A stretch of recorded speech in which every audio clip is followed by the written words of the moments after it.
இந்திய டெஸ்ட் அணியில் இருந்து தொடர்ந்து புறக்கணிக்கப்பட்டு வந்த நட்சத்திர பேட்ஸ்மேன் ஸ்ரேயாஸ் ஐயர் தற்போது மீண்டும் அணியின் இடம் பெற்றுள்ளார். இந்த மாதம் ஆஸ்திரேலியா ஏ அணிக்கு எதிராக நடைபெறவுள்ள 2 முதல் தர போட்டிகளுக்கான இந்தியா ஏ அணியின் கேப்டனாக அவரை பிசிசிஐ நியமித்துள்ளது. கடந்த ஜூன் முதல் ஆகஸ்ட் வரை இங்கிலாந்துக்கு எதிராக நடைபெற்ற நீண்ட டெஸ்ட் தொடருக்கான இந்திய அணியில் ஸ்ரேயாஸ் ஐயர் இடம்பெறவில்லை.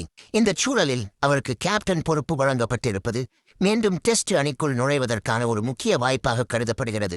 30 வயதான ஸ்ரேயாஸ் ஐயர் கடைசியாக 2024ஆம் ஆண்டில் இங்கிலாந்துக்கு எதிரான உள்நாட்டுத் தொடரில்தான் இந்திய டெஸ்ட் அணியில் இடம் பிடித்திருந்தார். அதன் பிறகு தொடர்ச்சியாக 4 டெஸ்ட் தொடர்களில் அவர் புறக்கணிக்கப்பட்டார். இந்த தொடரின் 2 போட்டிகளும் லக்னோவில் உள்ள ஏகானா ஸ்டேடியத்தில் நடைபெறவுள்ளன. ஆஸ்திரேலியா ஏ அணிக்கு எதிரான முதல் போட்டிக்கான இந்தியா ஏ அணி என்னவென்று பார்த்தால், ஸ்ரேயாஸ் ஐயர் கேப்டனாக இருக்கும் அணியில் அபிமன்யு ஈஸ்வரன், ஜெகதீசன், சாய் சுதர்சன், ட்ரூவ் ஜூரல் துணை கேப்டனாகவும், தேவ்தத் படிக்கல், ஹர்ஷ் துபே, ஆயுஷ் பதோனி, நிதிஷ்குமார் ரெட்டி, தனுஷ் கோட்டியான், பிரசித் கிருஷ்ணா, குர்னூர் பிரார், கலீல் அகமது, மானவ் சுதர், யாஷ் தாக்கூர், KL ராகுல், முகமது சிராஜ் 2வது போட்டியில் இணைவார்கள் என்று தெரிவிக்கப்பட்டுள்ளது.